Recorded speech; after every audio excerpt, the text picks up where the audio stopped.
Hey, I'm Nick, and I'm from Tribe of Pazuzu, and you're listening to Brutally Delicious.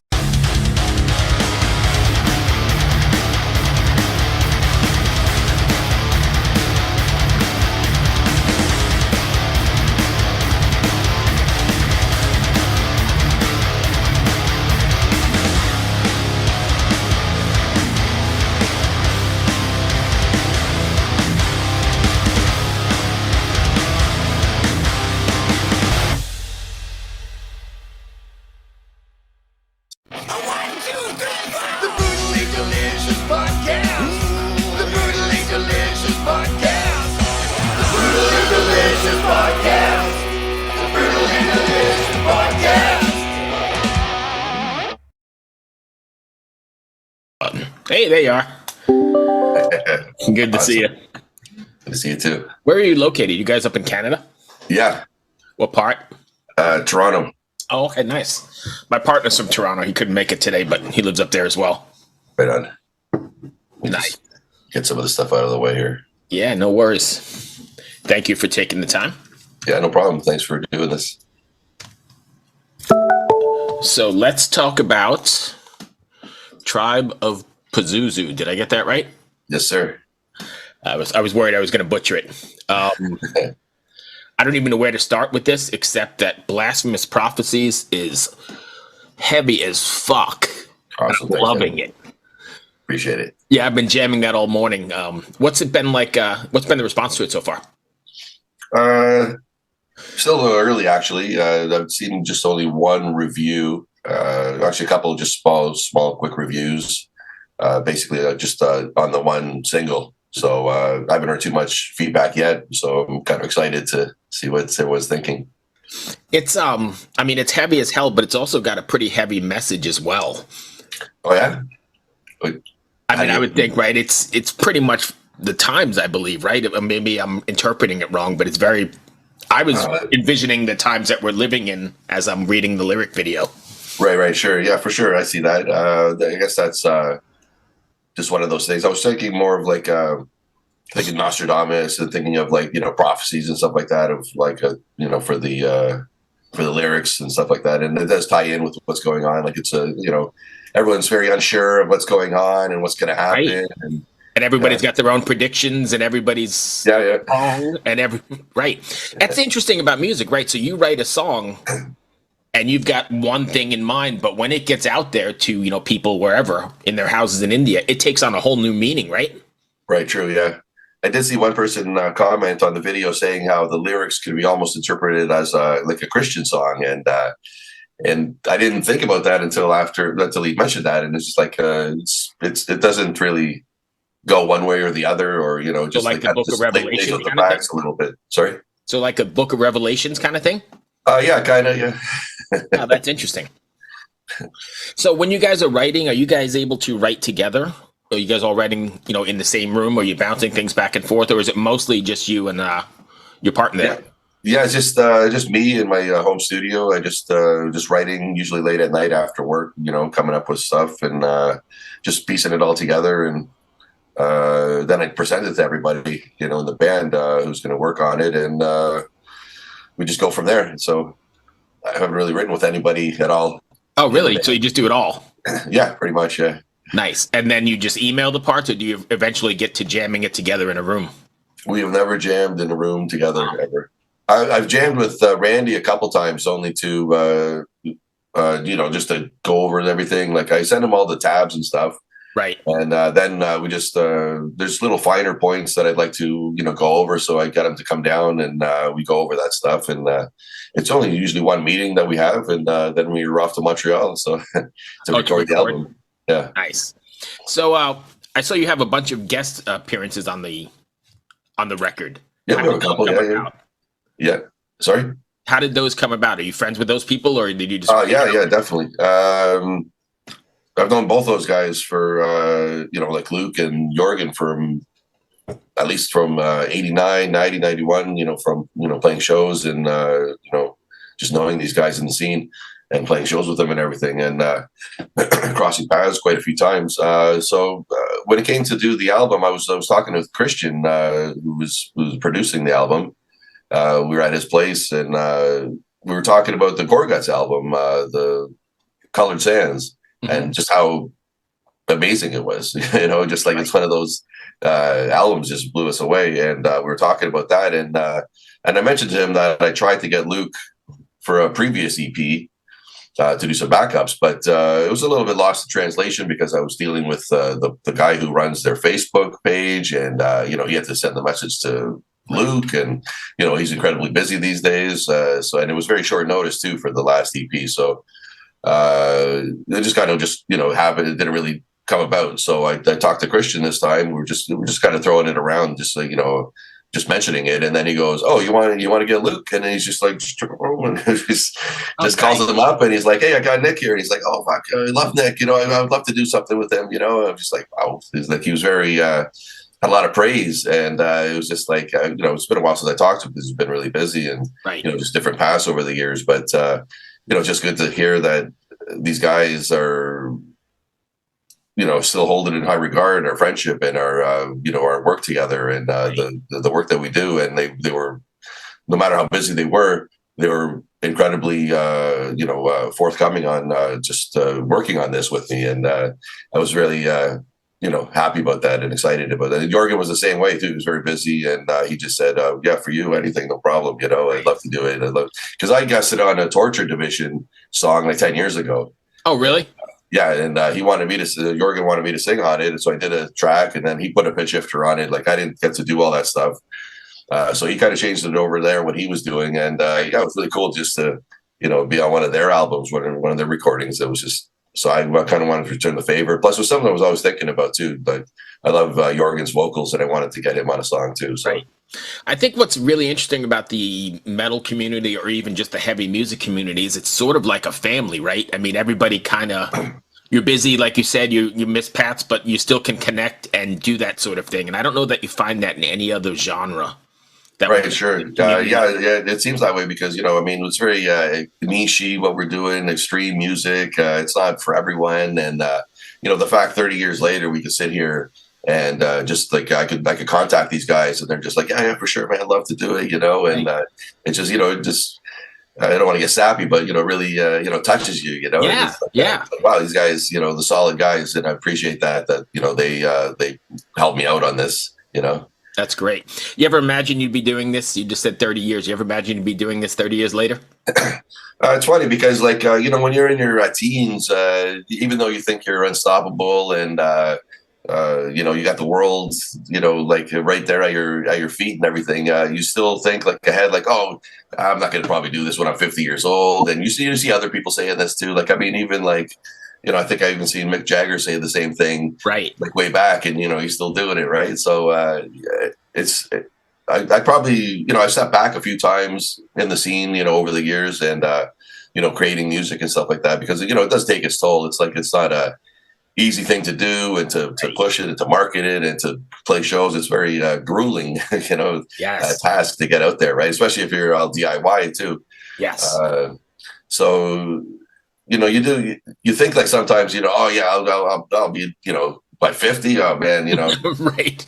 And then you turn 50 and you're like, holy shit, I got this fire going on. I want to do all this stuff I haven't even got to. And, the last 10 years kind of went by so fast. So it's just like, and that's why I got like 2 bands now, because I'm just kind of like making up for lost time almost, so it's as long as I can keep them under control, it's everything's okay. So but different writing styles too. So it's like I'm kind of like re-energized at this point, like at 50. Like that's great. Yeah. So do you find that writing heavy music like this is cathartic for you? Kind of. I mean, I don't. I never really look at it as that kind of outlet. But I mean, like, I just like to create music, and it's never. Like the style, just creating the music, that process is cathartic to me. It doesn't have to be like really like heavy or extreme or anything like that. But the fact that those are the bands that I'm doing now is heavy and extreme, and like that's kind of where I'm sitting with the music style. So I'm happy with it, and I don't. It's just the process is cathartic, like the. Right, because I know as a listener, it totally is. You know, you put on Oh, for sure. your favorite Machine Head record or whatever it is, and you're like, you can completely vent from the day driving home from work or do whatever. But I was just curious from the artist perspective if you find it, you know, funneling all of that frustration from the day or the week or anything into it. Yeah. I guess that would come into like riffs and stuff like that, and then like, but when you package it as a whole and arrange it, I mean, it doesn't really seem like just the heaviness of it is the cathartic aspect of it when you're writing. But like it does happen, like when you're writing a riff, you'll be inspired by something or just like angry or whatever. You're like, oh, and you get down there and you'll make some riffs. And so that's the cathartic part right there for sure. And then, like you said, listening to music is like that's why I love listening to this stuff loud and heavy music, and that's the cathartic thing at all, right there. It's just like just sitting back driving and yep. So here I am, in my 50s as well, and my wife doesn't get it because she's not really a music fan. But yeah, 55 still listening, in the car. Yeah. As it goes and finishing the song in the driveway, and she'll call from the living room and say, "Hey, I can't even hear the TV." Yeah, so loud. You don't understand. No, actually, I have been with some partners, some girls who don't get the music thing sometimes, and that's like a really frustrating thing, because I'm always listening to music. I'm always got in the car like music or whatever I'm doing. So it's like it's just one of those things that's always been part of my life, and I'm always humming songs, and like even if nothing's on, so it's just like it's always there. And so like to have someone with me that's doesn't get that part is just this is weird, like.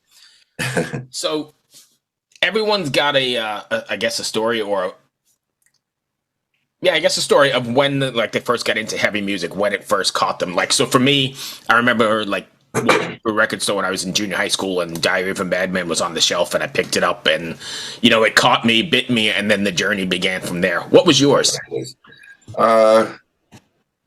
I guess it goes a little bit further back, like around 9 years old or so. I remember, like we always used to listen to the, radio in my mom's car, AM or whatever it was, and the, music, you start hearing it.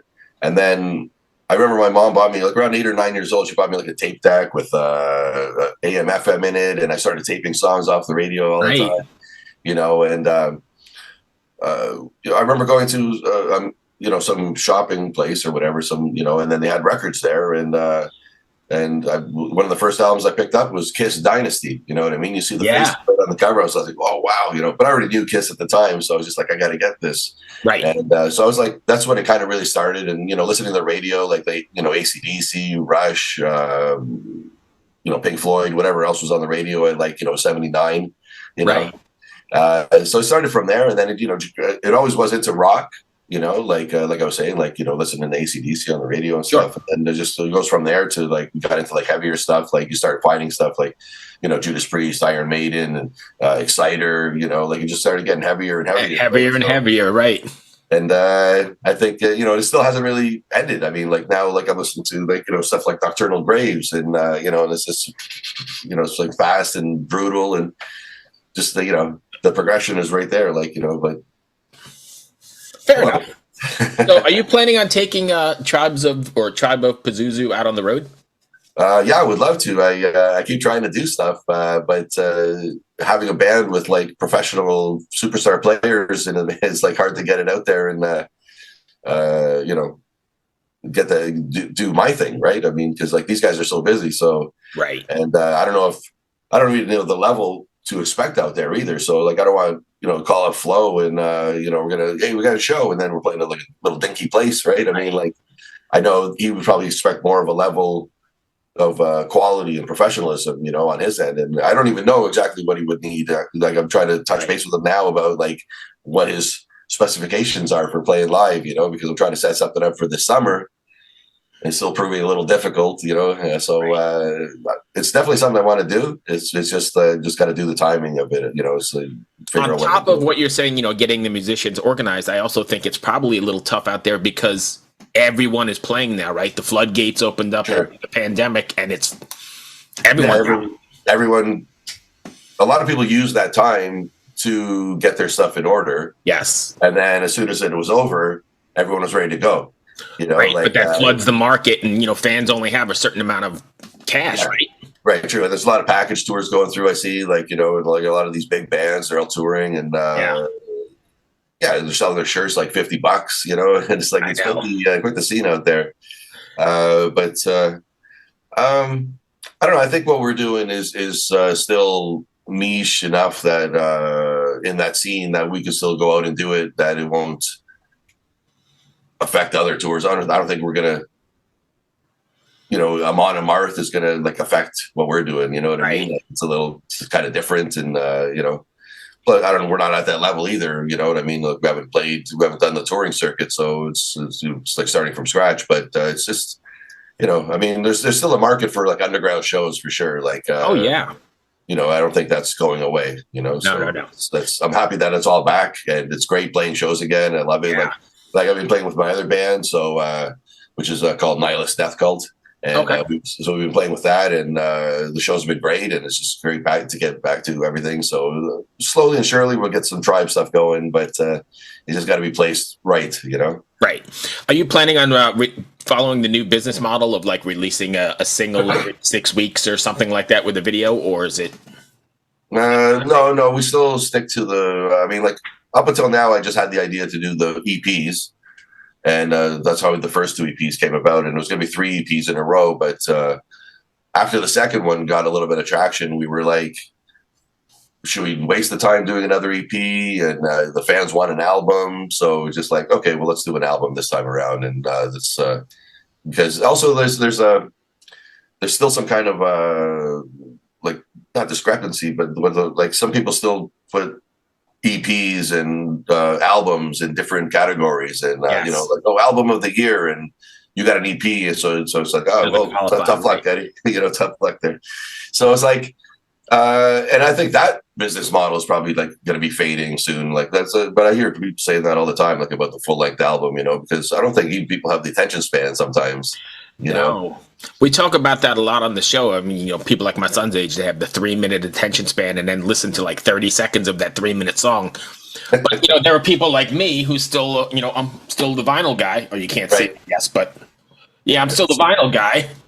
I'm listening to Van Halen 2 here, and, I love the way it was sequenced and made, and, it's a process. Yeah. Even the track listings are, thought out, like, side A, side B, what's going to start side B, what's going to end the album. You still think like that when you track an album. But I just think that when you got Spotify and people just have random and just hearing one song here and there, like it changes the vibe a little bit, and it just becomes something else. And I don't think people are, always checking out a whole album. No. So as an artist, then, is that something you're aware of when you're putting together a record? To a certain extent. Like, I mean, I try to keep it interesting throughout the album, like the way we sequence it.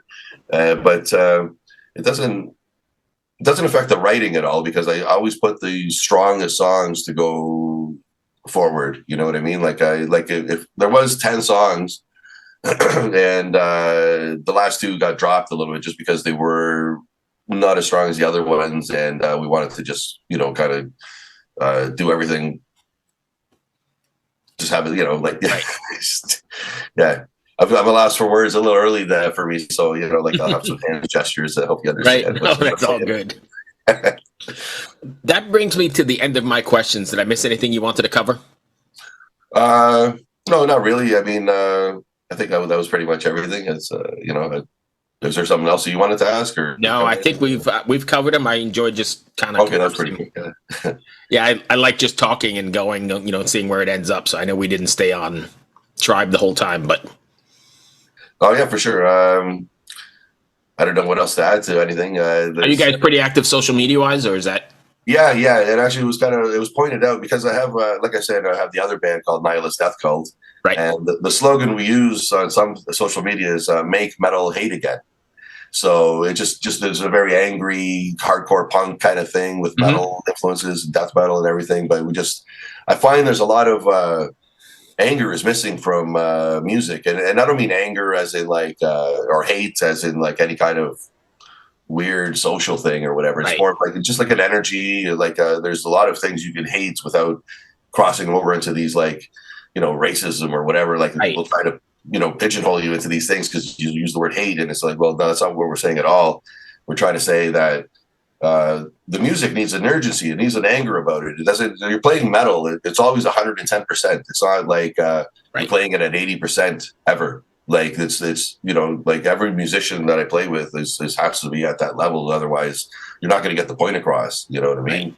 So the way the brutality is of the musicianship is the same way that we like the music to be, and it needs that anger behind it to kind of drive the point home. Otherwise, you're just playing like radio rock or radio metal, I guess. It just doesn't have the same kind of feel, So that's part of it. Like I would try to keep that in the music, And and one guy pointed out that these guys for a band called Nihilist Death Cult, they have a lot of social media going on, and it's just like which is funny, but it's all free. So it's just like I take advantage of all the social media I can. It's just like there's being a DIY band, you have no other recourse really. So you got to take what's available to you and kind of use it to your advantage. So that's what I try to do. And I sort of liken that to the old tape trading sort of stuff, right? It's still that weird little underground network of getting your stuff out there and staying.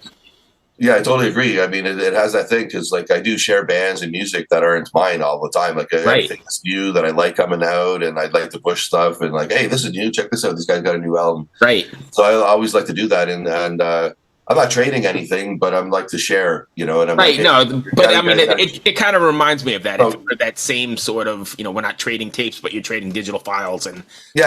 Like I'm turning still everybody on to different stuff. Yeah, I'm still pushing bands and like promoting like stuff and hey, check this out, and so it's a lot of fun that way, and it is. I do see very similar to that, like that kind of aspect, the trade tradings kind of stuff. All right, thanks a lot, man. Appreciate it. Hey, good luck with the record. Be well. All right, thanks. You too. Cheers, my friend. Have a good one.